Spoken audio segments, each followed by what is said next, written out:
काशी कला कस्तूरी के सभी दर्शकों को, सभी नाज़रीन को मैं शबनम आदाब पेश करती हूँ और नमस्कार करती हूँ। आज का हमारा प्रोग्राम जीना इसी के नाम में आज हमारे साथ मौजूद हैं सनातनी रामानंद जी।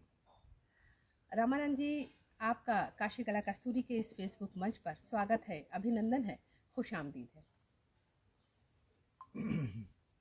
आप सभी को प्रणाम, नववर्ष की शुभकामनाएं। और कितनी प्रसन्नता है कि आप सब आज नववर्ष के जिस पूर्व ही आप सब स्वराज आश्रम पधारे हैं। और कितना सुंदर ये है कि मुझे अपने जीवन के बारे में जो भी सफलताएं असफलताएं रही हैं उन्हें शेयर करने का आपने अवसर दिया है। इसके लिए मैं आपका भी अभिनंदन करता हूँ और I am thankful for you all. बहुत बहुत आपका भी शुक्रिया सर कि आपने हम लोगों को ऐसे माहौल में बुलाया जहाँ पे जैसे महसूस हो रहा है कि हम शांति निकेतन आए हुए हैं। और आपका जो अंदाज है वो भी मासी उनके तरह नहीं लग रहा है आपको?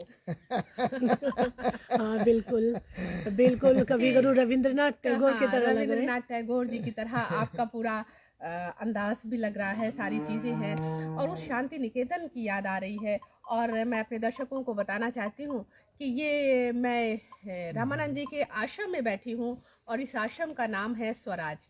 और वाकई में स्वदेशी आश्रम का जिसको बोलते हैं वो है बहुत ही खूबसूरत और हर तरह के पौधों से, चाहे वो आयुर्वेद का हो, खाने पीने की सारी चीज़ें भी बहुत ही ऑर्गेनिक है, बहुत ही खूबसूरत आश्रम है। और मैं चाहूँगी कि ज़्यादातर लोग यहाँ पर विज़िट करें और बहुत एक आनंद आता है और आनंद भी उस आनंद में पहुँच जाते हैं जहाँ पे वाकई में दुनिया की तमाम तकलीफ़ों को, परेशानियाँ इंसान भूल जाता है और बहुत ही शांति महसूस करता है, बहुत सुकून महसूस करता है।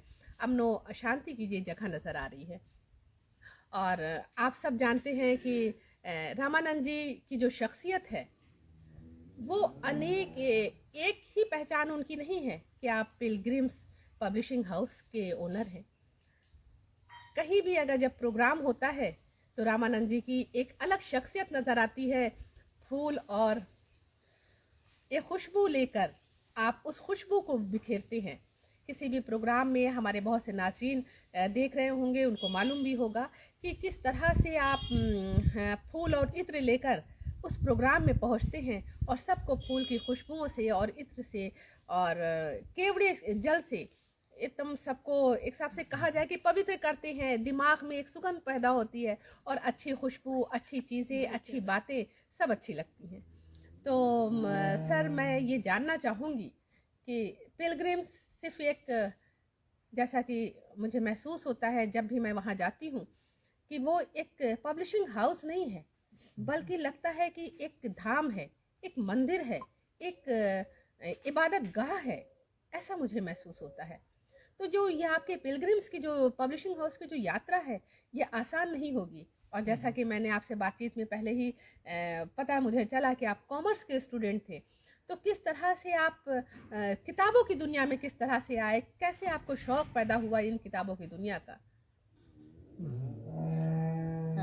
दरअसल मेरा जन्म तो उन्नाव ज़िले में पंडित प्रताप नारायण मिश्र जी के जो गांव उनका वही गांव हमारा, तो वहाँ मेरा जन्म है।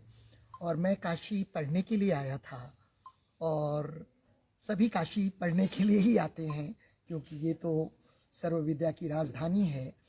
और श्री गणेश यहीं से होता है कि मैं पहला तो यूनिवर्सल बुक कंपनी जो गदोलिया में है वहाँ मैं पियोन था, चपरासी था। और उसी चपरासी के कार्य से फिर मैं एक्चुअली मुझे पढ़ने लिखने का जो शौक़ था, पुस्तकों से जो प्रेम था, उसके कारण मुझे फिर वहाँ सेल्समैन बनने का अवसर मिला, सेल्स मैनेजर। फिर टीएन सिंह साहब ने मुझे संपूर्ण शॉप का ही एक्चुअली एक प्रबंधक बना दिया था और बोले कि तुम बहुत अच्छे से ग्राहकों से उनके साथ फ्रेंडली रह करके तुम्हारा हमेशा एक इंटरेस्ट जो मुझे उनको पसंद आता था, वो कहते you are always willing to learn, that's reason you learn. So basically I think it with all of us, ये हम सब के साथ है कि जब हमारी विलिंग होती है तो हम जरूर सीखते हैं। यही एक्चुअली एक बिगनिंग होती है, that's the way to go. अब रह गया कि आगे की यात्रा जो है, पिलग्रिम्स कहाँ से स्टार्ट होता है, तो पिलग्रिम्स स्टार्टेड साइड वॉक से, और वो भी एक कार्डबोर्ड बॉक्स में किताबें, फिर उसके बाद एक ट्रंक में, फिर एक छोटी सी दुकान।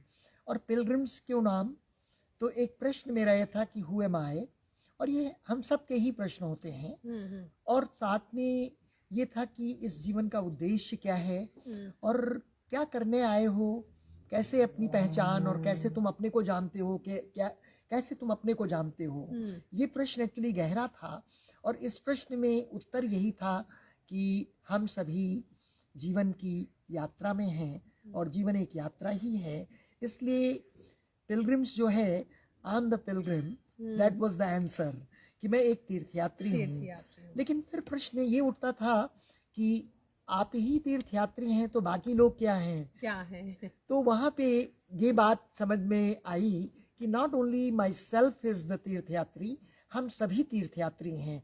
इसलिए पिलग्रिम्स का जो नाम है वो पिलग्रिम बुक हाउस ना हो करके pilgrims publishing, pilgrims book house है, जो प्लूरल है, जबकि वह एक त्रुटि है, लेकिन वह त्रुटि नहीं है। वाकई में हम सब एक्चुअली तीर्थयात्री हैं, और वो भी जो हमारे एक सनातन मैसेज भी है, जिस तरीके से हम वसुदेव कुटुंबकम की बात कहते हैं, और लोका समस्ता सुखिनो भवन्तु सर्वे भवन्तु सुखिना, तो इन्हीं भावों के साथ में एक्चुअली हम सब तीर्थयात्री हैं, और हम सब जीवन की यात्रा में ही हैं। We are all pilgrims and we are all in pilgrimage.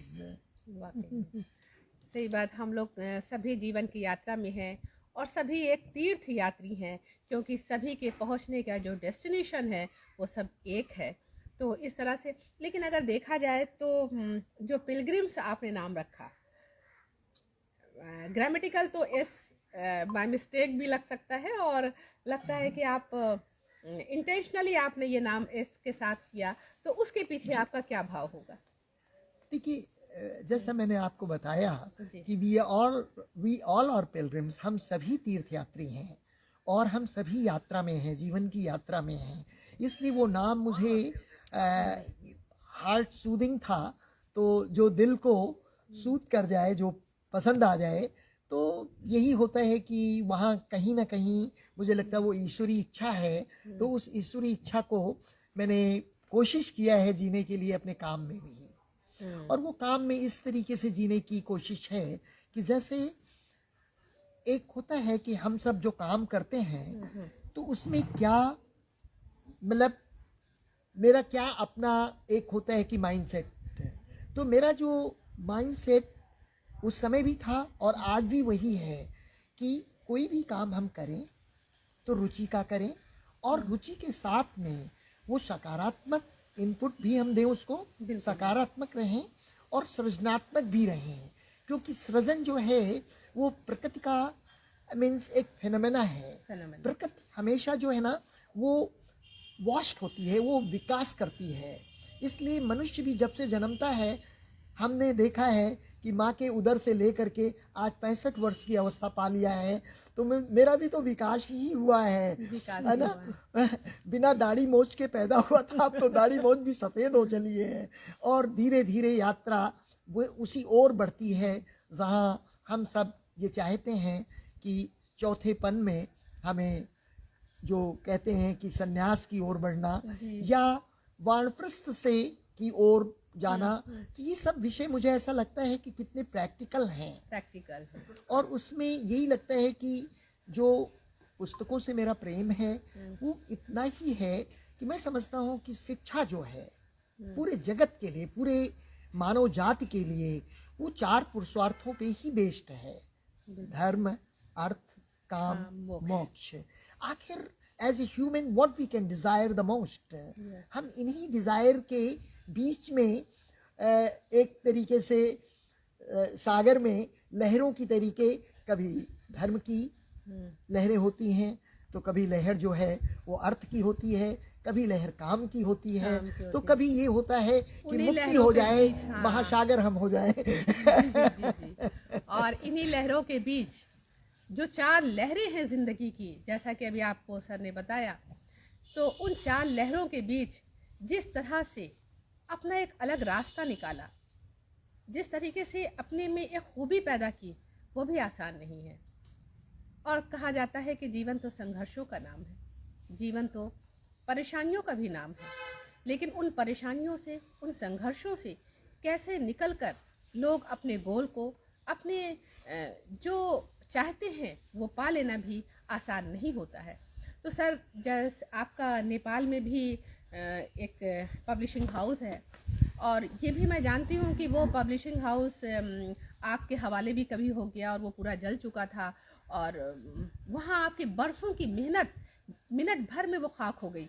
तो उस वक्त क्या महसूस हुआ और कैसे अपने को फिर आपने इस्टेब्लिश किया, कैसे आप खड़े हुए, और उस वक्त क्या सोच थी आपकी?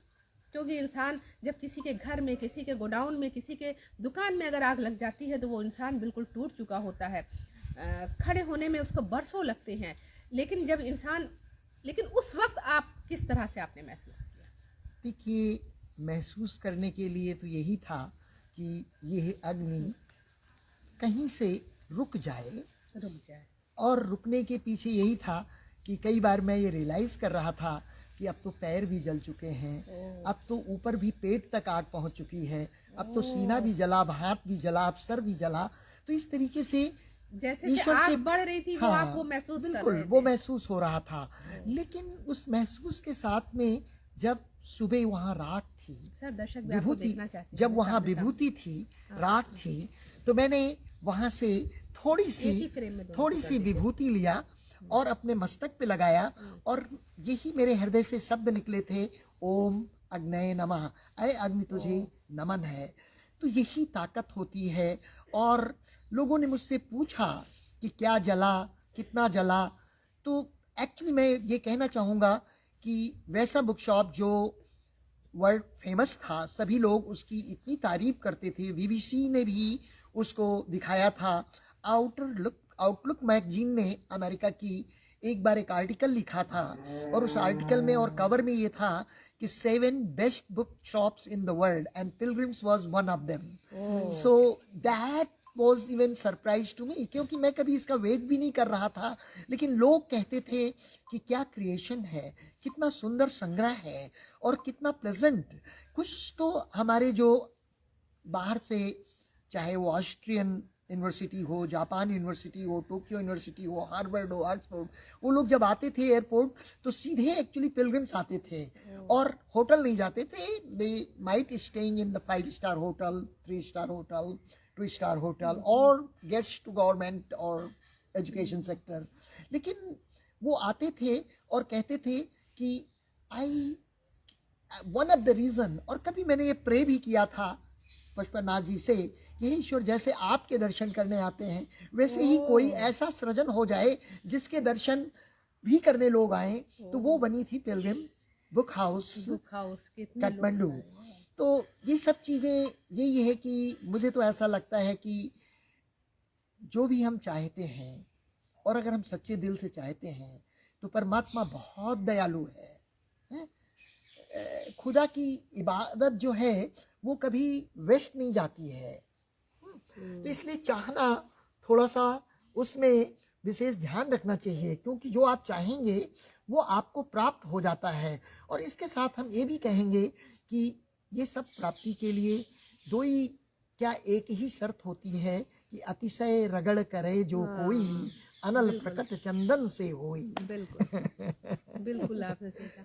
मैं ये चाहूंगी कि आप ये जो इनका स्वदेश स्वराज जो आश्रम है, आप एक बार इसको कैमरा घुमा दीजिए तो ये लगेगा कि देखिए कितनी शांति है यहाँ पे। देखने वालों को भी ये महसूस हो रहा होगा कि इस आश्रम की शांति को आप देखिए। जब बनारस के जाम से, बनारस के रश से, और जब दिल घबराए तो इस आश्रम की तरफ ज़रूर रुख करना चाहिए। इतना खूबसूरत, इतना प्यारा कि वाकई में ये शांति निकेतन की ये याद दिलाता है ये आश्रम। और ये लगता है कि आप वाकई में रविन्द्रनाथ टैगोर की कॉपी बैठे हैं। तो इस तरह से ये चीज़ें बहुत ही अच्छा।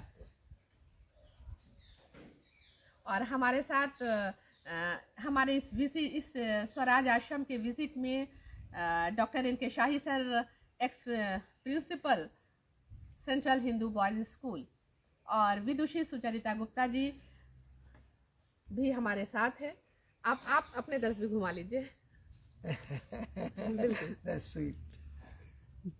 That's nice.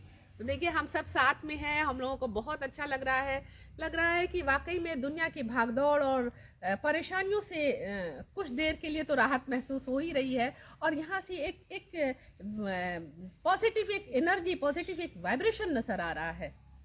अच्छा, एक चीज़ सर आपसे एक अहम चीज़ पूछना चाहूँगी कि उसके पीछे क्या वजह है कि जब आप किसी प्रोग्राम में जब आप आते हैं और फूलों का पूरा एक डलिया लिए हुए, फूलों की डलिया लिए हुए, खुशबू लिए हुए और जो केवड़ा लिए हुए, आप उसके पीछे आपका क्या भाव क्या है?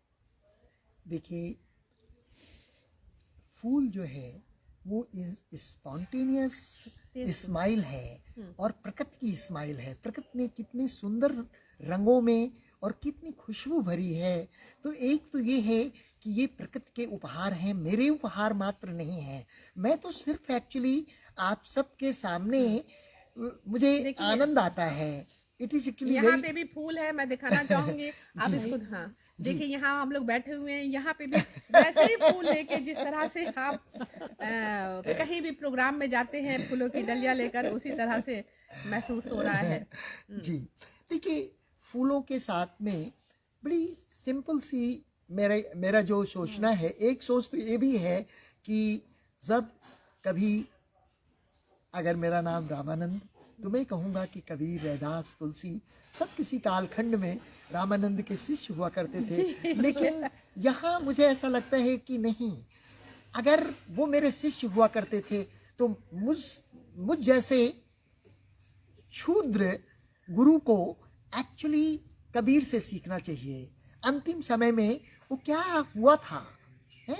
वो फूल बन गए, वहाँ कुछ और नहीं था, और कहा आधे ये हमारे हिंदू भाई ले जाएं और आधे ये हमारे मुस्लिम भाई ले जाएं। तो मैं एक्चुअली फूलों को इस दृष्टि से भी बांटता हूँ कि देखिए, हमारे शिष्य ने हमको एक इतना बड़ा लेसन दे दिया जो रामानंद होने के नाते वो मेरे लिए गुरु मंत्र से भी बढ़ के है। इसलिए फूल जो है बांटना मेरे लिए एक्चुअली जैसे लगता है कि मैं कबीर के आनंद में जीता हूँ। कबीर की जैसी जो सोच है, साधो ये मुर्दों का गाँव, जो इतना वैज्ञानिक है, इतना बड़ा, और वो जानता है कि हम सब मिट्टी के पुतले हैं और मिट्टी में मिल जाना है, और इस मिट्टी का जो चाहे आप खिलौना बना लें और खेल लें, और टूट जाए तो फिर क्यों एक्चुअली किसी बात का दुखड़ा। अरे ये तो अस्तित्व है हमारा कि हम मिट्टी के हैं और मिट्टी में मिल जाना। बिल्कुल, कि हम मिट्टी के हैं, मिट्टी में मिल जाना। और आज जब मैं यहाँ पे इनके स्वराज आश्रम में हूँ तो सब जगह एकदम मिट्टी की लिपी हुई ज़मीन भी दिख रही है, चीज़ें उसी तरह से, मतलब एक एहसास हो रहा है, एक अच्छा एहसास हो रहा है। एक शाही सर, मैं आप बताइए, आपको कैसा लग रहा है रामानंद जी के इस स्वराज आश्रम में आके? क्या आप देखें किस तरह से एक पॉजिटिव एक एनर्जी नजर आ रही है, एक वाइब्रेशन एक अच्छा है यहाँ पे। सबसे पहले तो आपको बहुत बहुत धन्यवाद कि आपने ऐसा रमणीय स्थान को बनाया जहाँ पर आकर एक नया जीवन मिलता है। बिल्कुल, जो भाग दौड़ की जिंदगी है, मैं जब यहाँ पर प्रवेश किया हूँ तो मुझे लगा है कि मैं तो अब दूसरी दुनिया में चला गया। मेरे सभी मानसिक जो भी चीज़ें थी खत्म, शांत मन हो मेरा हो गया। तो मुझे तो मन करता है कि यहीं पर रहने के लिए, इससे अच्छा जगह और क्या हो सकता है। चारों तरफ फूल पत्ती लगे, फूल है, खिले हुए फूल हैं। कुछ बागीचे में जो है पपीते लटके हुए हैं, बागीचे में जो है वो टमाटर लगे हुए हैं। अभी आपने जो है वो इतनी अच्छी क्वालिटी का गन्ना लगवा रहे हैं, मुझे आश्चर्य हुआ। गन्ना हम लोग जो है वो लकड़ी लगाते थे उसका, अब आप उसका पौधा लाकर लगा रहे हैं।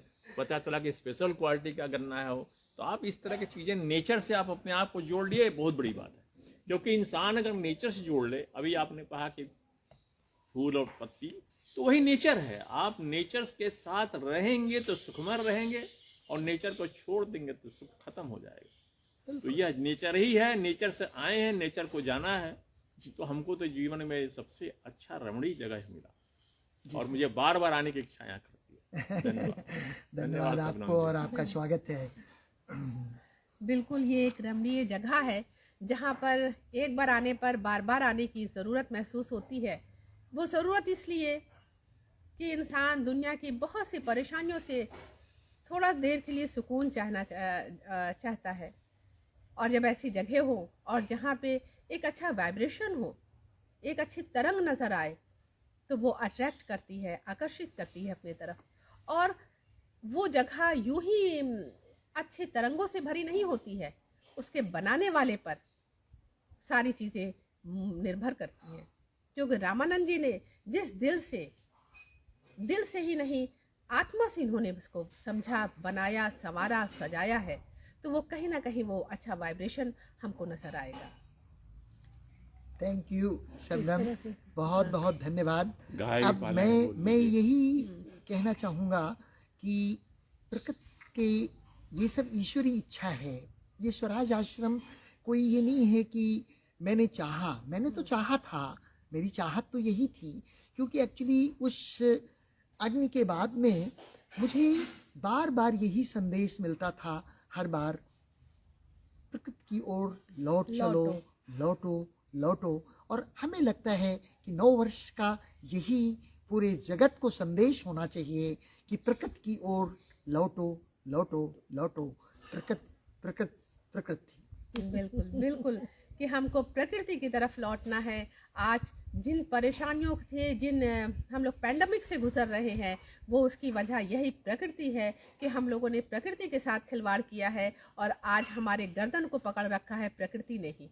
तो हमारे साथ काफ़ी लोग जुड़े हुए हैं। रीता सिंह जी सर आपको नमस्कार बोल रही हैं। स्मिता भटनागर जी सर आपको प्रणाम, हाँ, प्रणाम, आप सभी सबको को प्रणाम। हाँ, कर रही हैं। आनंद यादव जी, डॉक्टर विभा राय जी, रानी बर्मन जी, आप सबका स्वागत कर रही हैं।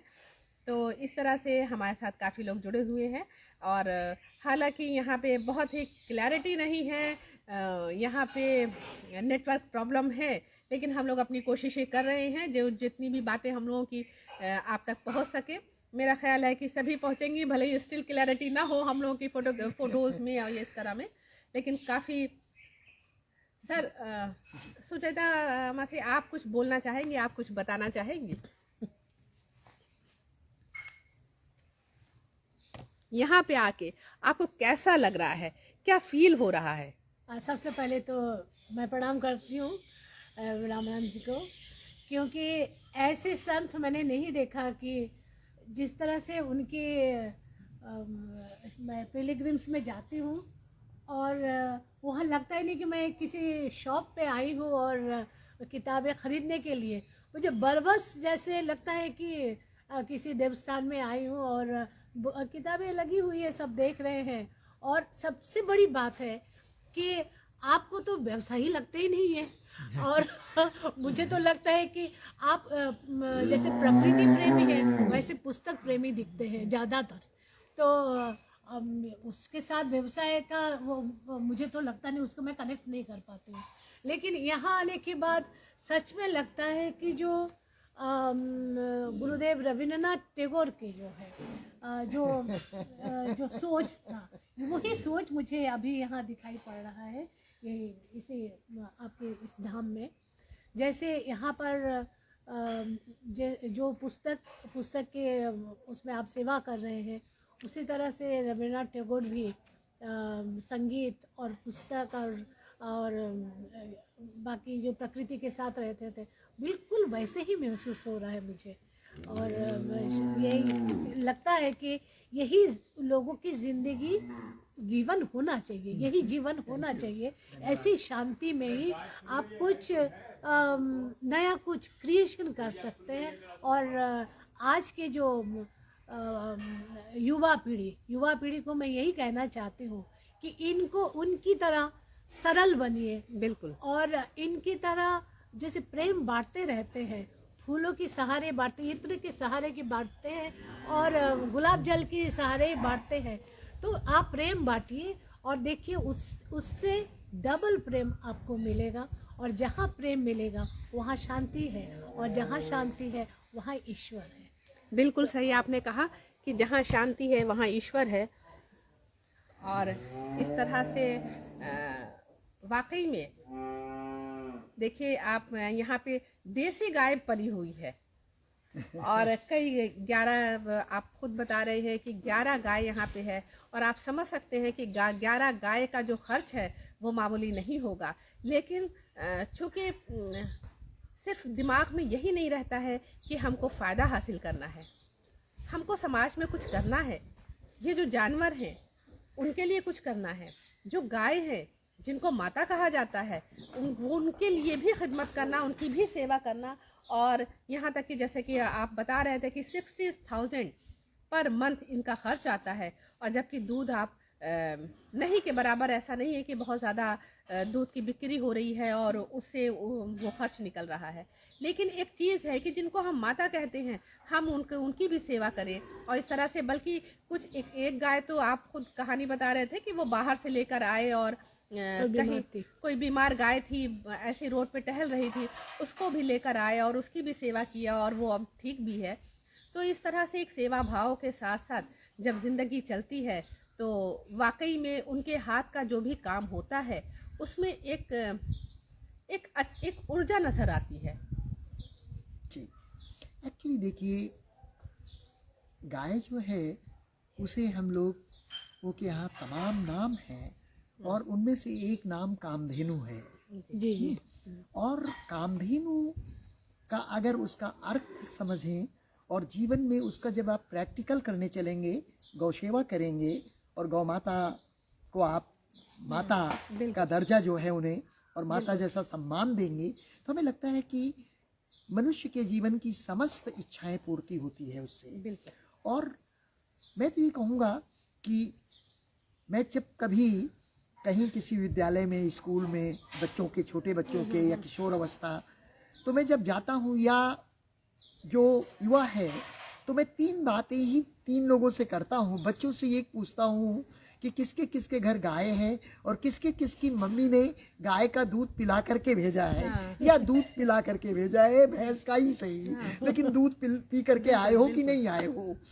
दूसरा मेरा प्रश्न किशोरों से ये होता है कि देखो, अगर तुम्हें सुपरमैन और सुपर वुमेन बनना है किशोरियों से भी, तो फिर तुम्हें कामधेनु की सेवा करनी होगी। कामधेनु की सेवा करनी, दूध पियोगे, घृत खाओगे, दही खाओगे, ऊर्जा बनेगी तुम्हारी और तमाम सकारात्मक चीजें होंगी और शिक्षा में भी तुम्हें एक ओज मिलेगा, शक्ति मिलेगी।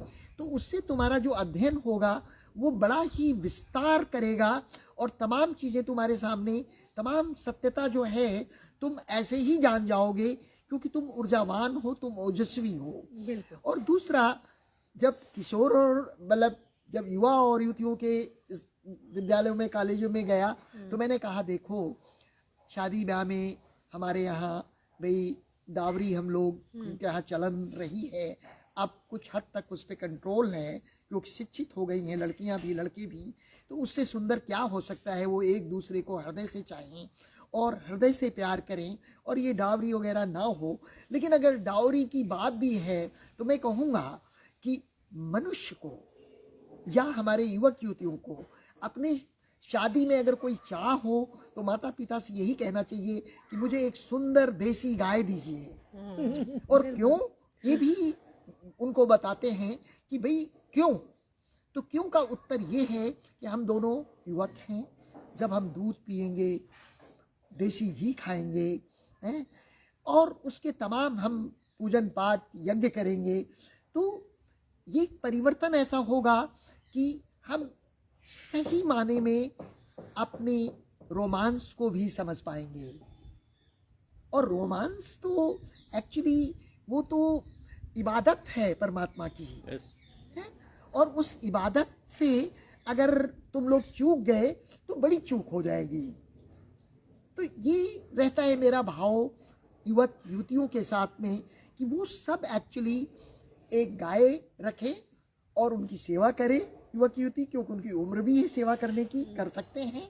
और मान लिया अगर धनाढ्य हो तो क्या है, एक गाय रखो, जिस तरीके से एक कर्मचारी रखते हो, अन्य चीज़ों के लिए पैसे खर्च करते हो, एक दारू की बोतल भी ले आते हो, है ना, तो क्यों नहीं आप गाय को 200-400 रुपया रोज खर्च करके एक गाय अपने दरवाजे रख सकते हैं, उसकी सेवा करें।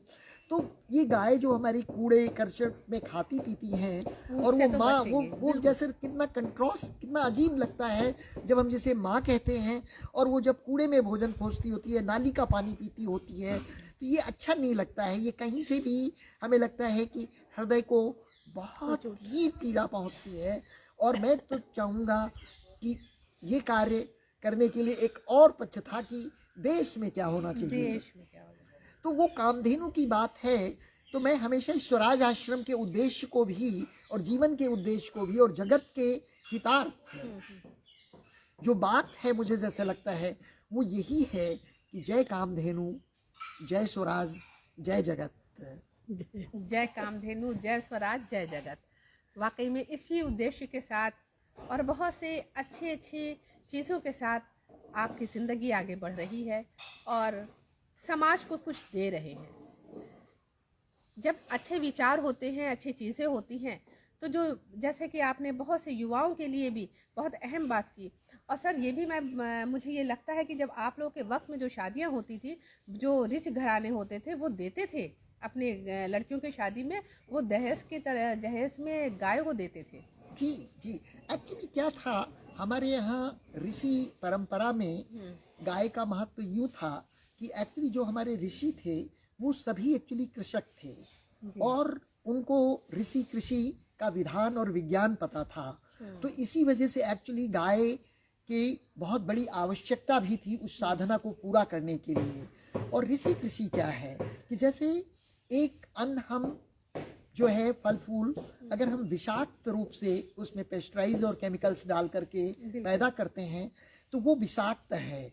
अब अमृत तुल्य अन्न हमको कहाँ मिलेगा, कहाँ मिलेगा, है ना। वाकई। और कहते भी हैं हम लोग कि भाई जैसा खाए अन्न वैसा हो मन, और जैसा पीवे पानी वैसी हो बानी, है। तो ये सब क्या है, ये तो विज्ञान है, ये तो यथार्थ है। आज आप काशी में देखिए कि क्या हो रहा है, या तो भाई देवालय तक तो बात सीमित थी, लेकिन आज तो हमें लगता है कि सबसे ज्यादा काशी में नर्सिंग होम है। और जैसे लगता है कि वो इसीलिए हैं। और यहाँ तक हम डॉक्टरों को सुनते हुए जो जिनके नर्सिंग होम हैं वो ये पूछते हैं कि कितने पेशेंट हो गए हैं, कितने मतलब कमरे, मतलब जो एसी रूम्स हैं लग गए हैं, क्योंकि अगर वो नहीं लगते तो उनका लाभ नहीं है। तो अब आप सोचिएगा कि कहाँ हम पहुँच गए।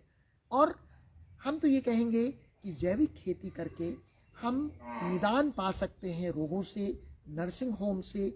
जो फार्मास्यूटिकल कंपनीज हैं ये भी हमारे लिए एक व्याधि है, क्योंकि ये इतना बड़ा इन्वेस्टमेंट करते हैं हजारों करोड़, और फिर वो कमीशन खोर और दलाल पैदा करते हैं। और यही नहीं, हमारे डॉक्टर भी दलाल होते हैं जो कि एक्चुअली सेवा को भूल जाते हैं और सिर्फ एक्चुअली वन मोर मेडिसिन, या ये 4 मेडिसिन ले रहे हो, ये 5वीं एक्चुअली आपको सपोर्ट करेगी, आपकी बेहतर से सेहत होगी।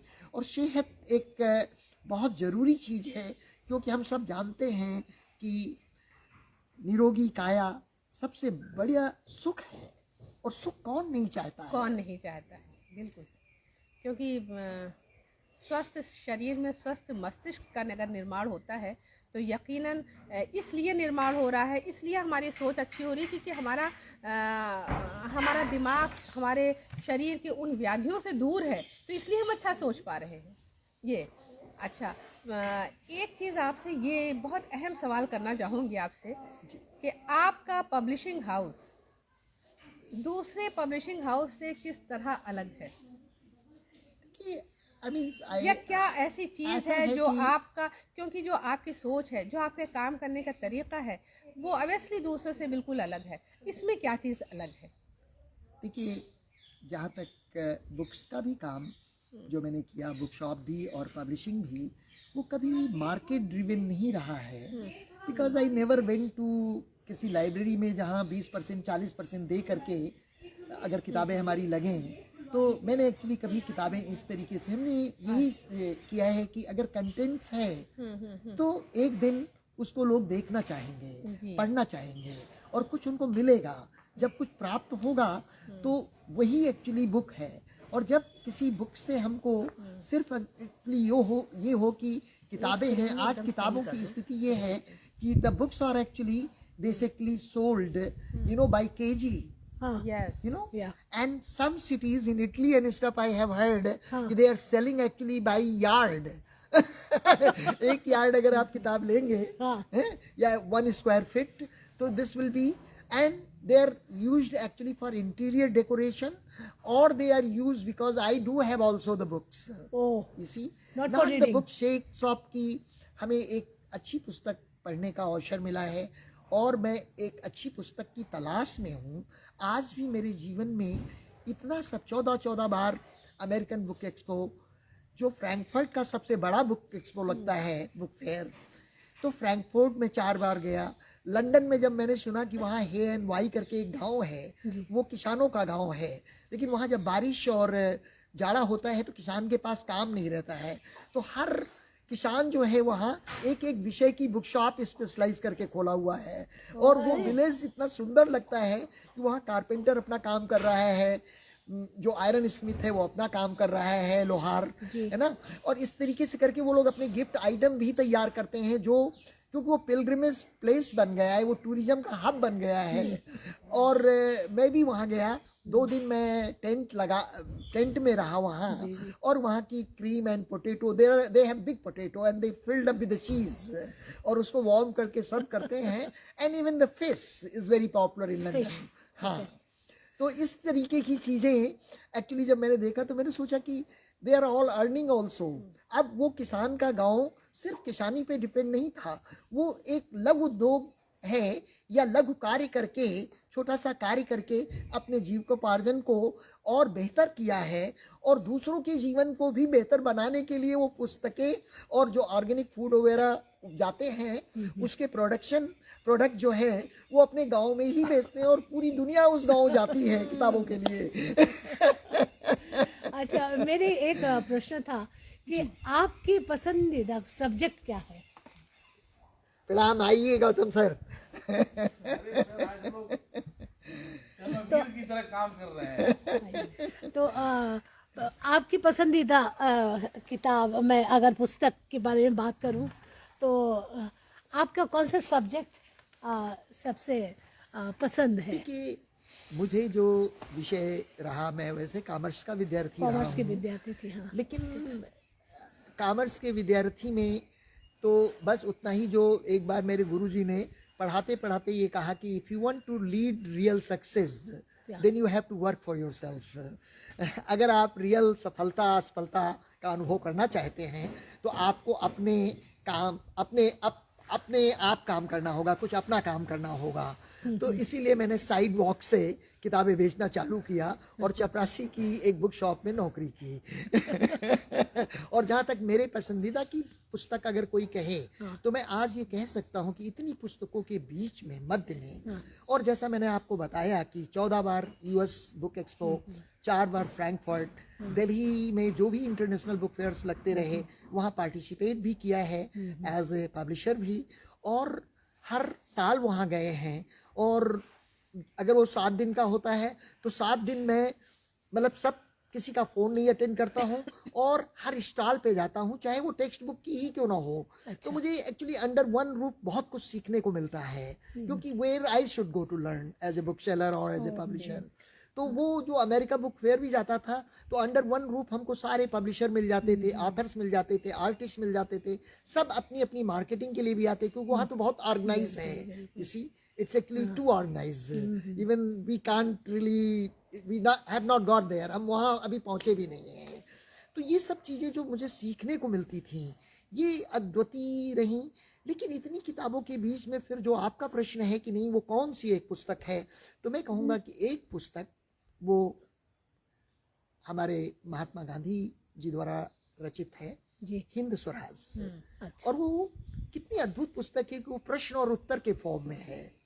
और जब वो लंदन से अफ्रीका आ रहे थे तो उसी समय उस पुस्तक को गांधी जी ने लिखा और बोलते हैं कि मैंने इस पुस्तक को जब मेरा दायां हाथ थक जाता था तो बाएं हाथ से लिखता था, है ना।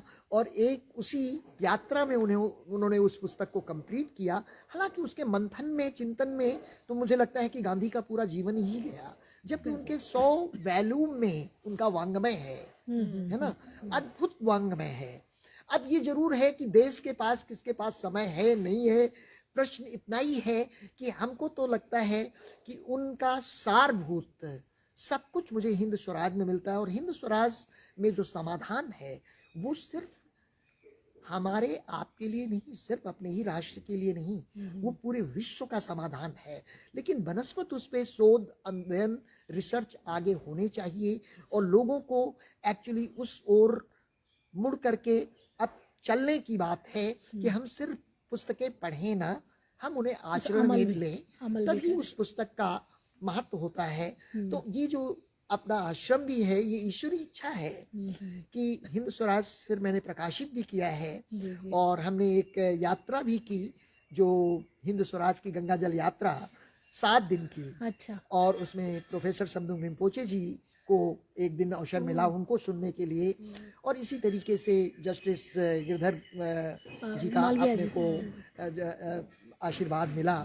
और वही नहीं, अपने ये मतलब कई लोग ऐसे आए जो स्वराजी थे और उन्हें स्वराज का बहुत बड़ा ज्ञान है। मैं तो कहूँगा कि professor Samdhong Rinpoche need to be actually write a book on आज के समय नव युवक नव युवती को हिंद स्वराज को समझने के लिए, क्योंकि वो एक मंक भी हैं, संत भी हैं, और मुझे लगता है कि ऐसे बहुत रेयर मंक हैं। तो आपने, मुझे लगता है कि ये जो इस आश्रम का नाम स्वराज रखा है, कि अपनी पसंदीदा पुस्तक के ही नाम पे जो या उसे उस किताब से इंस्पायर होके कि हाँ कि स्वराज कैसे लगा कि मुझे ये, क्योंकि अक्सर इस तरह के नाम आश्रम के नहीं दिखते हैं। अब देखिए, इस आश्रम में अगर मैं कहूँ, सुब्बा राव जी आए और वो आए थे दीपावली के दिन, और काशी से भी उस समय करीब 50 लोग यहाँ आए हुए थे, और इसमें से कुछ यंग लोग भी आए थे, जैसे मनीष खत्री, उनकी पत्नी और उनके सास ससुर सभी आए हुए थे। और वही नहीं, काशी से तमाम, काशी हिंदू विश्वविद्यालय से प्रोफेसर राजा वशिष्ठ, अन्य भी तमाम ऐसे प्रोफेसर्स लोग आए हुए थे जिनसे मेरा परिचय हुआ और सुब्बा राव जी का आशीर्वाद मिला। उसके बाद यही एक निलय उपाध्याय जी हैं, उन्होंने एक यहाँ पे 1 वर्ष उन्होंने अज्ञातवास किया और 10 भाग में किताब लिखी यही। और उनको मैं पूरा साहित्य जो जो चाहिए था वो ला करके देता था। और उस समय हम आप लोगों को इनवाइट नहीं किसी को करते थे, क्योंकि मेरे यहाँ एक लेखक जो है या विद्वान जो है वो कुछ देना चाहता है तो उसको अज्ञातवास में डिस्टर्ब नहीं करना है। तो वो 10 वॉल्यूम की किताब हम लोगों ने प्रकाशित भी किया, और उसका विमोचन एक्चुअली लास्ट ही ईयर, इसी ईयर गोविंदाचार्य जी ने किया यहाँ, और वो गंगा यात्रा से लौट रहे थे। तो मुझे लगता है इस भूमि का भी कुछ रोल है, बिल्कुल, है ना। इस धरती पे क्यों आप बैठे हैं, हम आप क्यों इकट्ठा हुए हैं, हमें लगता है ये धरती का अपना कुछ महत्व है, जिसी कारण से हम सब यहाँ इकट्ठे हुए हैं। और ये क्षण निश्चित है किसको कब कहाँ पे होना है। तो ये सब अपने को एक आशीर्वाद ही मैं मानता हूँ कि ये ईश्वरी कृपा है कि इस स्थान पे कितनी चीज़ें हो रही हैं। और यही नहीं, यहाँ पे पेपर मैसे की मीन्स जो वर्कशॉप है वो 2 सप्ताह की थी। फिर पहला जो थिएटर हुआ हमारे यहाँ ओपन रंगशाला में, वो राजा हरिश्चंद्र पे था। क्योंकि मैं ये मानता हूँ कि काशी का इतिहास हो या अपने देश की जो गरिमा है, और जिस बात के लिए गांधी जी भी सत्याग्रह जो करते थे, राजा हरिश्चंद्र को अगर हम न याद करें काशी में तो किसको याद करेंगे। और उपनिषद का भी मैसेज है यही, और हमारे कॉन्स्टिट्यूशन का पहला वाक्य है सत्यमेव जयते। तो बताइए, जब हमको महामंत्र मिल गया तो हम क्यों असत्य की खेती कर रहे हैं।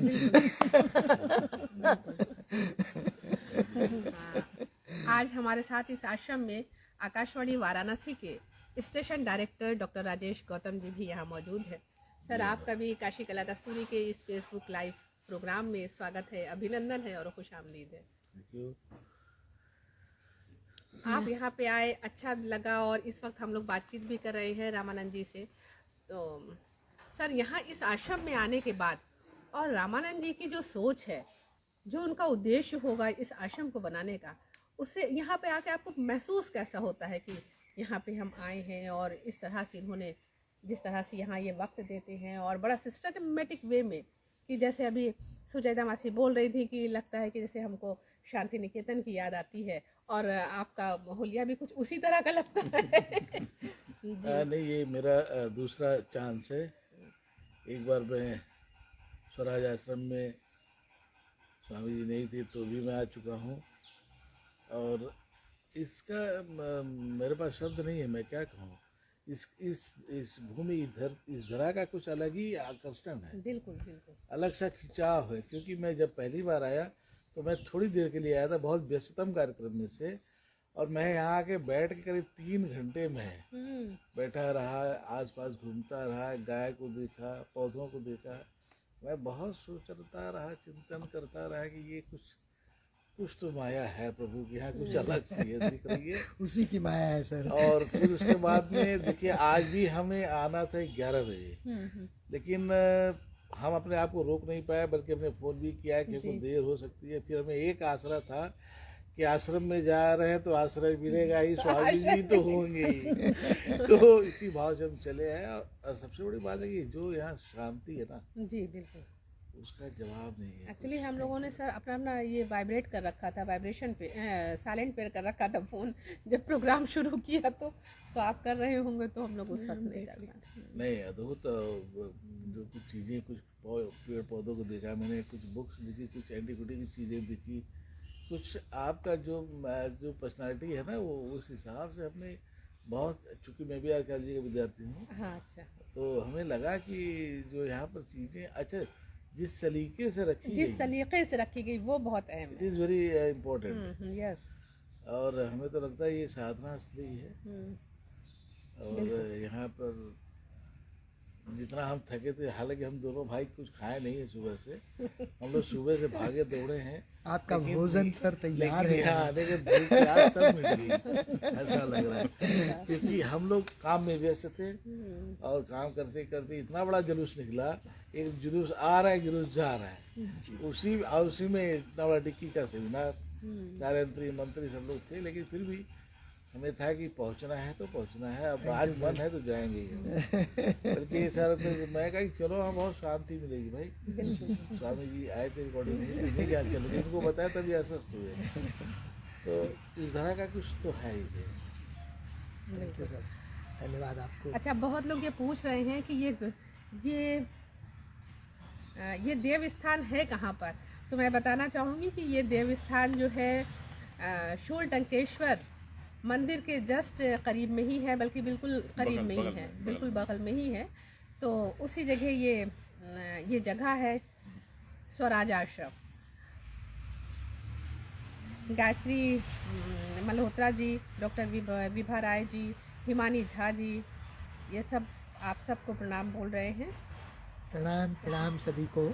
तो मैं ये चाहूँगी कि सभी लोग एक बार यहाँ विज़िट करें और देखेंगे किस तरह से कि यहाँ इस शहर में भी इस तरह का आश्रम है। और आमतौर पे आश्रम का अपना एक नाम होता है, कहीं कुछ हर आश्रम किसी न किसी वजह से होता है। यहाँ पे सुकून मिलता है इस आश्रम में। कभी किसी आश्रम में जाके तकलीफ़ होती है, जैसे विधवा आश्रम है या और भी तरह बच्चों के लिए जो आश्रम होते हैं, उस तरह के पहुंचकर वहाँ तकलीफ़ होती है। लेकिन यहाँ पे हर तकलीफ़ों से इंसान दूर होकर एक दूसरी दुनिया में महसूस करता है अपने को। क्या बात है, बिल्कुल ठीक है। सो जो स्वराज आश्रम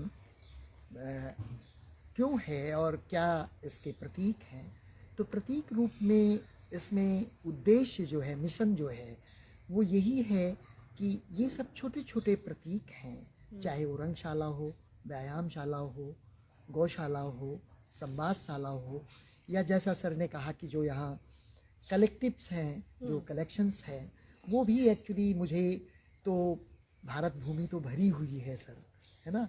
इसमें तो जहाँ हम लोग इतिहास अभी अगर इसको जहाँ खोदना चालू कर दिया जाए वहाँ पता नहीं कौन सा इतिहास मिलेगा और कितना प्राचीन मिलेगा। तो ये धरा तो वाकई में इतनी रिच है और अतीत से भी, और मैं तो कहूँगा कि भी मौजूदा स्थिति भी इसकी बड़ी सुहानी है। अब जो अपने आश्रम के मेरे अपने 2 व्रत हैं, वो 2 व्रत ये हैं कि यहाँ कोई गुरु और चेला चेली का प्राविधान नहीं है। दूसरा एक व्रत और मैंने किया था, वो इसलिए किया था कि मेरे बच्चे कुछ धनराशि मुझे दे रहे थे प्रत्येक महीना, जिससे मैं गौ सेवा और ये सब कर सकता था। तो मुझे हमेशा ये लगा कि ये व्यवसाय, ये दुनिया, ये उद्योग, ये नौकरी चाकरी सब पद के लिए, पैसे के लिए, तो ये लगता था कि लाभ लोभ से मुक्त होकर के क्या कुछ समय हम कुछ कर सकते हैं। तो वो मेरा एक, आप ये कह सकते हैं कि आई हैव बीन ट्राइंग, ये मेरा अभ्यास कर रहा हूँ कि लाभ लोभ के बिना भी एक्चुअली हम लोग सेटअप बना सकते हैं और सुकून से रह सकते हैं। और जहाँ धरती है वहाँ क्या नहीं आप प्राप्त कर सकते हैं, सब कुछ प्राप्त कर सकते हैं। तो यही एक्चुअली इसका एक उद्देश्य रहा। और दूसरा ये था कि ये भी एक हृदय से बात निकली थी कि लाभ लोभ से मुक्त होने के लिए ना कभी कोई उपहार स्वीकार करेंगे, ना कभी कोई एक्चुअली दान दक्षिणा लेंगे, ना ही कभी कोई राष्ट्रीय अनुदान की मांग करेंगे, ना ही कभी अंतर्राष्ट्रीय, ये कोई मेरे अहंकार नहीं है। और ना ही मैं कहता हूँ कि मुझे उस अज्ञानता में जाना है। मुझे तो ये था कि जब आवश्यकता होगी तो गौ माता के लिए भिक्षाटन भी कर लूँगा, अगर भूख लगेगी तो जाकर के कोई गांव से कुछ 2 रोटी मिल जाएगी, उधर पूर्ति हो जाएगी, भर जाएगा।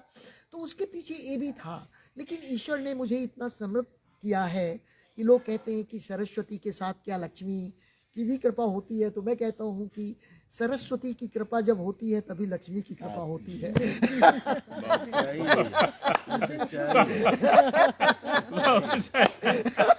बहुत सही बात है, बिना सरस्वती की कृपा से लक्ष्मी कहाँ है। जिसने सरस्वती को पकड़ा वही लक्ष्मी को पाया। बिल्कुल बिल्कुल, जिसने सरस्वती को पकड़ा उसी ने लक्ष्मी को पाया, ये भी बात हकीकत है। और सर, जैसा कि अब हम लोग साल के आखिरी पड़ाव पर खड़े हुए हैं, बल्कि यूं कहें कि 2 दिन बचा है यह साल ख़त्म होने को। आने वाला साल यानी जो नया साल है उसकी आमद है, वो अब हम लोग के साथ 2022 अब आ रहा है। तो ऐसे में जो नौयुवा हैं, जो लोग हैं, उनको आने वाले साल में किस तरह से आप एक संदेश देना चाहते हैं, किस तरह से अपने जीवन को एक सार्थक रूप में, एक नई दिशा देने में आप किस तरह से उनको एक संदेश देंगे? देखिए, हर माता पिता की इच्छा होती है कि मेरा पुत्र और पुत्री जो है वो सुपरमैन और सुपर वुमेन हो। उसी तरीके से हर युवा और युवती की भी यही इच्छा होती है कि मैं सुपरमैन और सुपर वुमेन बनूं। लेकिन उसके कुछ अपने वेज हैं और उसमें से अपने यहाँ हम लोगों ने 4 भागों में ज़िंदगी को बांटा है: ब्रह्मचर्य, गृहस्थ, वानप्रस्थ और संन्यास। तो जो हमारी नींव है, जब तक हमारे युवक युवती actually in sense of many sex sites, porno sites, और उसके लिए हमें ब्रह्मचर्य का पालन करना होगा। जब तक हम स्वाध्याय करते हैं, अध्ययन करते हैं, तैयारी करते हैं, उसके बाद में आप जब युवा हो जाते हैं और तैयार हो जाते हैं, तब ये कोई मना नहीं। अपने यहाँ तो काम की भी सारी बात करते हैं हम, तो ठीक है, फिर आप रोमांस करिए और आप आनंद करिए, संतत पैदा करिए। और प्रार्थना ईश्वर से यही करनी चाहिए कि हे परमात्मा, अगर संतत भी कोई हो तो वो आत्मा उतरे धरती पे जो कम से कम मानव हितार्थ, जगत कल्याणार्थ कुछ काम करे। तो एक्चुअली मेरी चाहना तो यही है कि भाई हमारा युवक युवती जो है वो आधार है, कर्णधार है इस राष्ट्र का, परिवारों का, माता पिता का, बाबा दादी का, सभी का वो एक आधार है, उसे एक्चुअली अब जो है कहीं ना कहीं बस अपने हृदय से एक्चुअली कोई ऐसी तमाम त्रुटियां न कर डाले जिससे उसकी हानि हो। वो अपने को लाभान्वित कर सकता है और वो हमेशा लाभ में रह सकता है, बनस्पत उसे अब संयम का, और जिसको हम लोग कहते हैं कि भाई freedom without discipline can lead you to danger, तो वो बात नहीं होनी चाहिए। हम स्वतंत्र रहें, हम बाहर पढ़ने जाते हैं, आज लिविंग रिलेशनशिप है, सब कुछ है, लेकिन वहाँ पे भी कोई ज़रूरी नहीं है कि we have to have actually physical relation, we can live together, you know. हमने देखा है कि विदेशों में बहुत चीज़ें हमने सुनी, लेकिन कभी कभी एक एरन करके मेरे अमेरिकन दोस्त थे और उनकी मित्र जो है वो बेली डांसर थी, फिर उन्होंने भारत में आकर के ये अपना Bharatanatyam, Kathak, Kalbelia dance, she is a very famous girl, और शक्ति कोलिना नाम है, तो वो दोनों एक बिस्तर पे सोते थे और मेरे घर में रहते थे। तो हम कहते थे कि how come actually you to say brother and sister, this is we have that discipline, and when the we know our relationships, limitation, then we can sleep together, we can walk together, we can actually go to swim together, we can go to hold the hand and walk together. तो मुझे लगता है कि अब हमारे नवयुवतियों में वो discipline की ज़रूरत है, अनुशासन की ज़रूरत है। ये नहीं है कि उनको अपने रोमांस को कहीं किनारे कर देना है, मैं तो कहूँगा कि उसको पूरा जीना है, completely love, live. But one thing what I have learned, I always say, even for every relation, वो मोह ग्रसित ना हो, इसलिए उसको हम कहते हैं let it go. अच्छा, एक अहम संदेश आपसे उनके लिए चाहती हूँ जो आपके हम उम्र लोग हैं, कि किस तरह से आप में एक जीवंतता है, एक लाइवलीनेस है, और वो जबकि आपके उम्र में लोग पहुंचते हैं, तो उनके लिए स्पेशली मैं संदेश चाहती हूँ कि वो लगता है कि मैं अपनी सारी जिम्मेदारियों से मुक्त हो चुका हूँ, अब सारी जिम्मेदारियाँ ख़त्म हो गई, अब मेरा क्या काम है, और वो फिर उसमें डिप्रेशन में जाने लगते हैं या घर में एकदम गुमसुम बैठे रहते हैं कि अब तो कोई, तो आपसे एनर्जी उनको मिलेगी कि देखिए ये भी जीने का तरीका है, इस तरह से भी जिया जाता है। तो आप उनके लिए कोई संदेश दीजिए कि ताकि वो एक्टिव रहे। देखिए, एक्टिव रहने के लिए तो हम तो यही कहेंगे कि मेरा अपना जो एक स्वभाव भी है और जो एक शुरू से नेचर भी रहा है, और उस नेचर स्वभाव के कारण ही एक्चुअली मैं ये करने में शायद सक्षम हूँ, और ये ईश्वरीय इच्छा भी है, क्योंकि इसको मैं इस तरीके से देखता हूँ कि many people does not display and they do not dialogue, communicate नहीं करते हैं। तो होता क्या है कि चाहे वो कोई भी कम्युनिकेशन हो, even if it is actually, एक होता है कि 50 के बाद एक्चुअली कई चीज़ें टूटन होती है। टूटन क्या होती है, बच्चे बड़े हो जाते हैं, उनकी अपनी लाइफ होती है, उनके अपने हस्बैंड वाइफ जो भी रिश्ते हैं वो सब हैं, और साथ में एक्चुअली एक ये भी होती है कि पत्नी भी कहती है कि अब तू बूढ़ हो गया। तो मेरा कभी ये क्लेम नहीं रहा है कि मैं जवान हूँ, मैं कहता हूँ कि मेरी उम्र 65 है, लेकिन मैं 85 साल का लगता हूँ, क्योंकि एक्चुअली जो जितना डिस्प्ले करता है ज़िंदगी को, so I been displaying my life and that is actually have been helping me, because if you display it तो आपकी ऊर्जा बढ़ती जाती है। होता क्या, लोग हाइड और सीक में लगे हुए हैं। स्वामी जी बंद कमरे में लड़कियों के साथ हैं, लेकिन ये स्वीकार नहीं करते हैं, तो मैं कहता हूँ कि nothing wrong in it, if you can display, you can say I have done this, मैंने ये किया है, और उसके लिए कोई वो पाप तो नहीं है, it is actually just happen. We are man and women, and man women का एक भाव होता है। I means if we are speaking, maybe we feel to touch, maybe we don't accept each other touch, that's fine, then discipline मत करिए वो। तो मेरा कहने मतलब है कि इस देश में हम लोगों की उम्र के लोग जो हैं वो हाइट सीख के बिजनेस में ना जाएं, उनके दिल में जो आता है उसको गुनगुनाएं, और गुनगुनाएं ही क्यों, कम से कम गाएं, जिससे कि हम एक दूसरे को सुन सकें। और जब गीत होगा तो जैसे जीवन में एक सुचिता तरंग से रहे। जी गाती हैं, जी, जी, जी, हम सब बिल्कुल। इस उम्र में भी गाती हैं, तो जैसे लग कजरिया में जी, और वो चैती में नाच पड़े बुढ़वा। तो अगर बुढ़वा नाचे तो हमसे कई बार लोग कहते हैं, जब मैं स्कूटर थोड़ी सी वैसे और कोई लड़की चला रही है तो हम कहते हैं कि madam don't go that slow, तो कहते हैं बुढ़वा तू घर में बैठवा कि सड़क पे आईबा।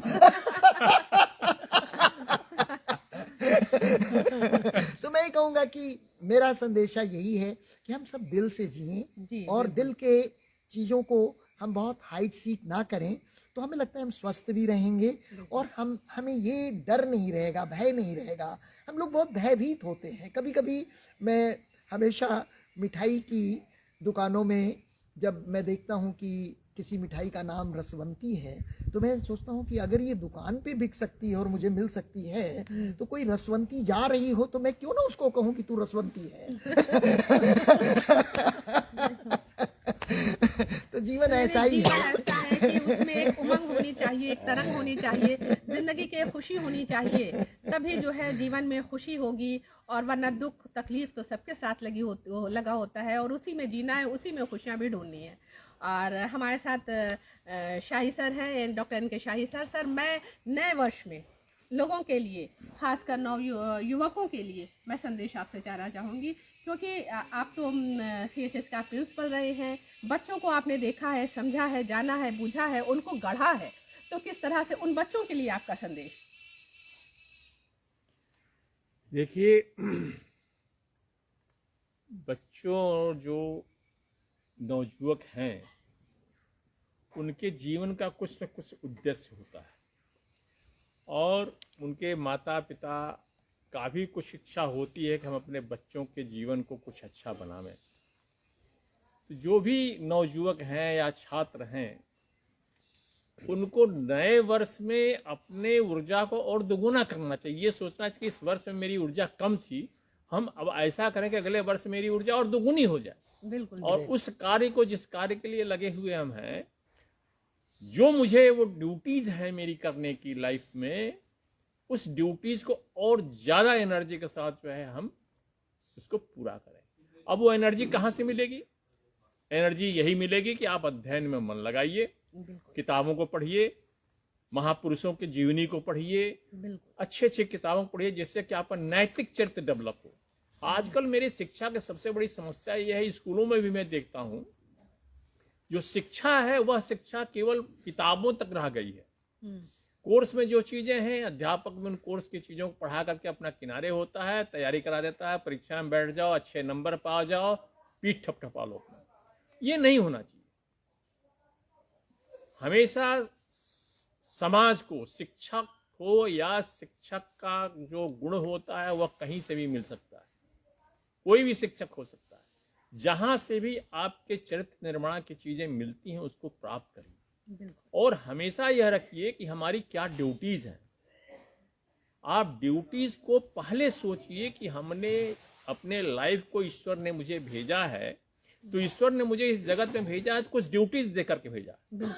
हमको क्या ड्यूटी देकर यहाँ भेजा है, और फिर मुझे बुलाएगा वही। हमको भेजा और फिर कल मुझे उसी के पास जाना है, तो मैं वहां जाकर क्या जवाब दूंगा कि मैंने क्या क्या ड्यूटीज की हैं। जब आपने अपने संसार में भेजा हमको और आपने हमको ये ड्यूटीज दी थी, तो उन ड्यूटीज को मैंने क्या क्या किया। तो आप उस ड्यूटीज को देखिए कि हमें इस दुनिया में आए हैं तो कौन कौन से ड्यूटीज हैं, उन ड्यूटीज को आप पूरा करें, लगन से करें और काफ़ी एनर्जी के साथ करें। जैसे हमारे रामानंद जी संत जी ने, इन्होंने कहा है कि इंसान को सोच जो है वो बहुत बड़ी चीज़ होती है। आप अपने सोच को, किसी भी उम्र में हो, आप उस उम्र में सोच को अच्छा बनाइए, पॉजिटिव बनाइए। कहीं भी आपकी पॉजिटिव अगर सोच रहेगी तो आप कहीं भी दलदल में नहीं फंस सकते हैं। आप हमेशा दलदल के बाहर रहेंगे अगर आपकी सोच पॉजिटिव है। तो मेरा यही संदेश है कि आप अपने जीवन में जो मिले हुए जो कर्म है उसको और दुगने एनर्जी से आप उसको पूरा करें। सबसे बड़ी जो ड्यूटीज ये होती है हमारे समझ से, ड्यूटीज ये होती है कि आपको इस संसार में मानव के बीच में भेजा है, सच। आपको ईश्वर ने मानव के बीच में भेजा है, और मानव के साथ साथ और भी जीव हैं, पेड़ पौधे पक्षी गाय घोड़ा जितनी भी चीजें हैं जिसमें जीव है, तो आप सबके प्रति संवेदनशील होइए। आज हमारा एजुकेशन यही है कि संवेदनशीलता उसके दिमाग से और हृदय से हटाता जा रहा है। आप समाज में पढ़ते हैं लिखते हैं बड़े होते हैं अच्छे पद पर जाते हैं, लेकिन संवेदनशीलता आपके हृदय से दिमाग से खत्म होता जा रहा है। लेकिन वही असली ड्यूटी है। ईश्वर ने आपको यह ड्यूटी दिया है कि अपने अंदर आप संवेदनशीलता रखिए। समाज के लिए आपने क्या किया, दूसरों को भला के लिए क्या किया, वही लेकर के कर्म आप ऊपर जाएंगे तो भगवान आपका पीठ थपाएंगे और खुश होंगे। तो मेरा यही संदेश है कि 2022 जो आने वाला है एक दिन बाद, वह आपका सुखमय हो, अच्छे एनर्जी आपको प्राप्त हो, और दूध का सेवन, जैसे हमारे संत जी ने कहा, रामानंद जी ने, कि आप दूध का सेवन अवश्य करिए। दूध से आपको हर कैलोरी विटामिन मिलेंगे, जिससे आप स्वस्थ रहेंगे तो ज़्यादा काम कर सकेंगे। तो हमें छात्रों बच्चों और सभी नौजवानों से ही कहना है कि आप स्वस्थ रहिए, मस्त रहिए, प्रसन्न रहिए, और समाज के लिए कुछ कार्य करने के लिए तैयार करिए अपने आप को। धन्यवाद। बिल्कुल सर, आपने सही कहा कि नए साल का स्वागत हम नई सोच के साथ, नई एनर्जी के साथ, नई ऊर्जा के साथ और संवेदनशीलता के साथ नए साल का हम स्वागत करें। और हमारे साथ डॉक्टर राजेश गौतम सर भी हैं, और मैं उनसे, सर आप किस तरह से नए साल के लिए युवाओं को आप क्या संदेश देना चाहेंगे? हमारा संदेश यही है कि जो युवा है, शिक्षा दीक्षा तो लेते ही हैं। सबसे पहली शिक्षा तो परिवार से मिलती है, फिर स्कूल से मिलता है, फिर समाज में आते हैं। तो जो एक नैतिक शिक्षा की बात आती है वो बहुत जरूरी है। शिक्षा लेने के बाद हम कितने मॉरल हैं, कितने हम उस शिक्षा का उपयोग अपने लिए, अपने परिवार के लिए, अपने समाज के लिए करते हैं, इस पर गौर करने की जरूरत है। शिक्षा के बाद हम पद पा लेते हैं, प्रतिष्ठा पा लेते हैं, पैसा पा लेते हैं, लेकिन जो इंसानियत का भाव है बिल्कुल वो उसका नहीं लैक रहता हो रहा है। बिल्कुल। और आज समाज में सबसे बड़ी कमी है मॉरल, जो नैतिकता है हमारी। नैतिक हम किस तरह से बने, अपने परिवार में, अपने समाज में बड़ों का आदर कैसे करें, इंसानियत हम कैसे कर सकें। जो मनुष्य का जीवन हमको मिला है वो बहुत अमूल्य है, और इसके बहुत सारे दायित्व हैं जो हमको निभाना पड़ता है। समाज को अगर ले तो सबके प्रति हमारा दायित्व है, परिवार के प्रति, विद्यालय के प्रति, जिस पद पर है उसके प्रति। लेकिन क्या कुछ हम समाज को देते हैं, ये जरूर सोचना चाहिए कि हम क्या कुछ दे पाएंगे जिसके बाद लोग हमको याद रखें। कमिश्नर बन गए, डीएम बन गए, नेता बन गए, कुछ भी बन गए, लेकिन संतुष्टि जब आप पाते हैं कि आपके जाने के बाद, आपके एब्सेंस में जो लोग क्या कहते हैं लोग, बिल्कुल बिल्कुल, दैट इज वही हमारी कमाई है। इस पर गौर करना चाहिए। और जैसा कि प्रिंसिपल साहब ने कहा, संवेदनशील होना बहुत जरूरी है। क्योंकि हमारे राष्ट्र का, हमारे देश का जो एक सबसे बड़ी मांग है कि हम संवेदनशील नहीं है। हमारा देश जो है ना, विभिन्न जातियों और धर्मों का देश है, भाषाओं का देश है। किलोमीटर पर, गज पे बोली बदल जाती है, तरीका बदल जाता है, भाषाएं बदल जाती हैं। तो कहने का अर्थ है कि जब एक समग्र भाव के साथ, सकारात्मक विचार के साथ अपने दायित्वों को निर्वहन के लिए हम चिंतन करेंगे, सोचेंगे, समझेंगे। और जो एक बहुत बड़ी कमी है कि जो अपने हमारे जो सीनियर्स हैं, या जो हमारे एल्डर्स हैं, जो हमारे गुरु हैं, या हमारे चाचा हैं, या हमारे ताऊ हैं, हमारे पड़ोसी हैं, जो भी है, उनकी बातों को हम सुने, सत्संग करें, सत्संग से मेरा आशय वैसा नहीं कि बड़े भारी आश्रम में जाइए तभी सत्संग होगा, तो हर आपका बड़ा जो है अच्छी बातें बता सकता है। सकता है। आप कितना ले सकते हैं, आप कितना कितना ले ग्रह सकते कर सकते हो। देने के लिए बहुत कुछ है, लेकिन लेने प्रकृति भी देती है, नेचर ही दे ही रहा है ना, नेचर दे ये रहा है। धरती माता दे ही रही है ना, अभी लेकिन है कि नहीं दे रही है। बिल्कुल बिल्कुल। गाय दे ही रही है, क्या गाय को देती है आप, सानी भूसा देती है ना, क्या क्या देती है। जी जी जी। तो कहने का अर्थ है कि जब युवा पढ़ता है उसे बहुत अपेक्षाएं होती हैं, उसके बाद उसके दायित्व आता है। दायित्व तो दायित्व का जो बोध होना चाहिए ना, बहुत ज़रूरी है। और अपने कर्तव्यों को भी निभाना पड़ता है, पेरेंट्स के प्रति और समाज के प्रति, अपने प्रति। तो स्व एक होता है ना, सेल्फ डिसिप्लिन। बिल्कुल जीवन में सेल्फ डिसिप्लिन का जो एक शब्द है ना, है तो बहुत छोटा सा, बहुत छोटा सा, लेकिन इसका बहुत मायने बहुत बड़ा है। बहुत। हमने जो मैंने अपने जीवन में इन चीज़ों को उतारा है, हमने महसूस किया है। हम आप तो जानती हैं, रेडियो इलेक्ट्रॉनिक्स और फिल्म की दुनिया में कैसे जीवन हमने जिया है। बिल्कुल बेदाग होना आसान बात नहीं है, आसान ऐसे बात नहीं। नहीं है। तो ये संस्कारों से आता है। जी जी। हम लोग BHU में पढ़े, गुरुओं के सानिध्य में रहे, म्यूजिक सीखा। अच्छा, हम लोग के यहाँ गुरु से परंपरा रही, तो हम लोग का आदत बचपन से ऐसे ही बना। हमारे मेल फीमेल कोई कैरेक्टर ही अलग नहीं रहा। बिल्कुल बिल्कुल। साथ ही गाया, साथ ही बजाया, साथ ही प्रैक्टिस किए, साथ ही सीखे। तो वो ही जो कैरेक्टर हमारे इलेक्ट्रॉनिक मीडिया में, हम इतना बाहर देश विदेश इधर उधर जहाँ कहीं घूमे घामे, लेकिन जो एक सेल्फ डिसिप्लिन वाला, वो चीज़ हमेशा रही जिंदगी में। ठीक। लक्ष्मण रेखा का जो बॉर्डर था ना, जी जी। उसको हमने, और हमें उससे बहुत शांति मिली, बड़ी सफलता मिला, धन धान्य सब पाए, आशीर्वाद तो हमको बहुत ही मिला। इससे ज़्यादा क्या कहें। धन्यवाद। सही बात है कि हम आपने सर सही कहा राजेश सर कि नैतिकता का पतन हो रहा है, तो हमें एक नैतिकता होनी चाहिए, क्योंकि चरित्र निर्माण बहुत ज़रूरी है। और अगर चरित्र गया तो सब कुछ गया। और अगर आपने चरित्र को बचा लिया तो यकीनन ज़िंदगी के हर लम्हे और हर कदम पे आपको सफलता मिलेगी, दुआएं मिलेंगी, आशीर्वाद मिलेगा। और आपने ये भी बात बहुत सही कहा कि इंसानियत को पकड़ कर रखना है, क्योंकि इंसानियत ख़त्म हो गई तो दुनिया ख़त्म हो जाएगी। लोग एक दूसरे को नोचना घसीटना शुरू कर देंगे। तो इसलिए इंसानियत को बचाए रखना है।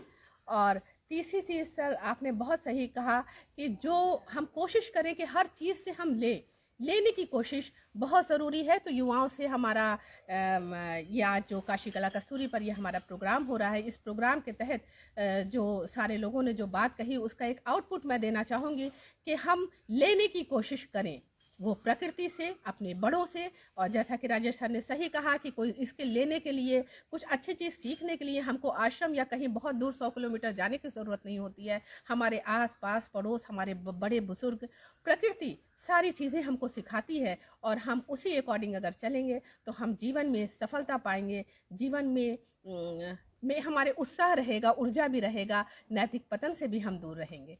और हमारे साथ काशी कला कस्तूरी की वाइस प्रेसिडेंट विदुषी सुचरिता गुप्ता जी भी हैं।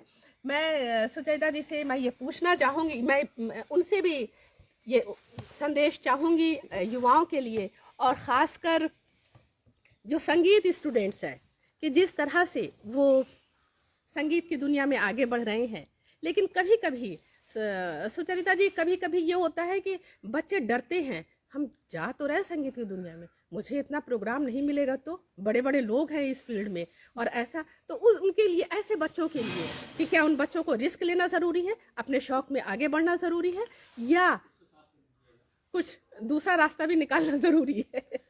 देखिए, संगीत को व्यवसाय नहीं बनाए, और जैसे साधना स्थल में हम लोग बैठे हैं और जो आज बातचीत हो रही है, तो इसी का ही एक पहलू मैं आपसे शेयर करना चाहती हूँ कि संगीत एक साधना है, और आप साधना करते जाइए, और साधना में बहुत ताकत होती है।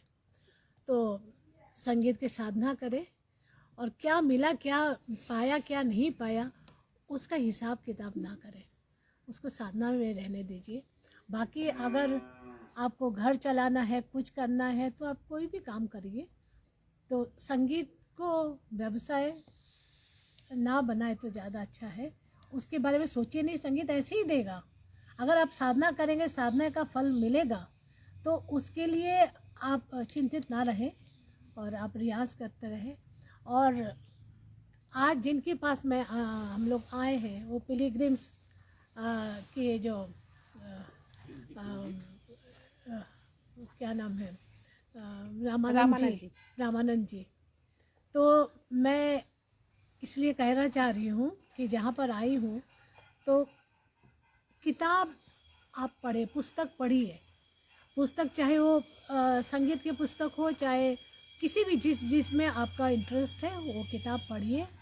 किताब, कहीं आप जाते हैं, शादी के समारोह में जाते हैं, कहीं बर्थडे में जाते, कुछ भी जाते हैं।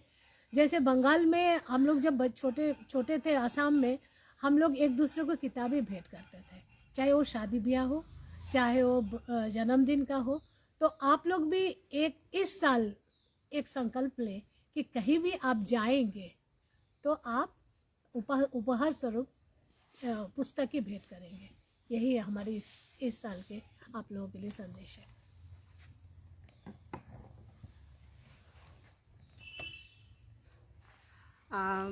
बिल्कुल सही कि जो हमारे जो संगीत साधक है, जो बच्चे हैं, जो संगीत की दुनिया में जो आगे बढ़ रहे हैं, वो ये ना सोचे कि हमें इसमें क्या मिलेगा, वो सिर्फ साधना करे और साधना ही सब कुछ देगी। तो इसी तरह से और हमें किताबों का गिफ्ट देना है, किताबों के तोहफे दूसरे को देना है, और किताबों की दुनिया में अगर हम जिएंगे तो यकीनन हमें बहुत कुछ मिलेगा। ये सच्चा दोस्त है, ये सच्चा दोस्त भी है, धोखा नहीं देता। बिल्कुल, ये किताब हमारे चरित्र का निर्माण भी करेगा, हम में नैतिकता भी भरेगा, हमको संवेदनशील भी बनाएगा। जितनी चीज़ें, अलग अलग चीज़ें जो सर लोगों ने कही है, वो सारी चीज़ें हम अगर एक को साथी बना लेंगे तो सब कुछ उसी से मुझे मिल जाएगा। और इसी के साथ साथ नए साल का सबको आगमन होने वाला है, आमद है नए साल की, और सबको नए साल की शुभकामनाएं, बधाई। और इसी के साथ साथ मैं आप सबका शुक्रिया अदा करती हूँ कि आप सब में हमारे साथ जुटे थे, और रामानंद जी भी हमारे साथ थे और इतनी एनर्जी के साथ हम लोग के साथ मौजूद थे कि अच्छा लग रहा था और बहुत ही अच्छा लगा। अभी तक तो हम लोग बंद कमरे में प्रोग्राम करते थे, जो स्टेज पे नहीं हो पाते थे, अपने कमरे से मैं लाइव होती थी और जिसको लाइव करती थी वो, और इतनी एटमॉस्फेयर, इतने अच्छे माहौल में आज हम अपना प्रोग्राम को लाइव कर रहे हैं। मुझे बहुत ही अच्छा लग रहा है। और आप सबका, शाही सर काशी कला कस्तूरी के टीम में ही हैं, टीम मेंबर हैं, और राजेश सर भी आए हुए हैं, आपके साथ भी एक और सर आए हुए हैं आकाशवाणी से। तो हाँ, सुचरिता गुप्ता जी भी, वाइस प्रेसिडेंट काशी कला कस्तूरी, मैं और रामानंद जी, हम सब का शुक्रिया अदा करते हैं कि हम सब, और आप सब का शुक्रिया अदा करते हैं कि हमारे साथ आप लोग पूरे वक्त बने रहे। इसी के साथ मैं सबका को आदाब करती हूँ, नमस्कार करती हूँ। Wish you blissful New Year. New year, happy new year, happy new year, happy new year, happy new year. Happy new year, happy new year, happy new year. रुक जा। आवो आवो आवो नगरिया सावरिया रे, आवो आवो आवो नगरिया है, नगरिया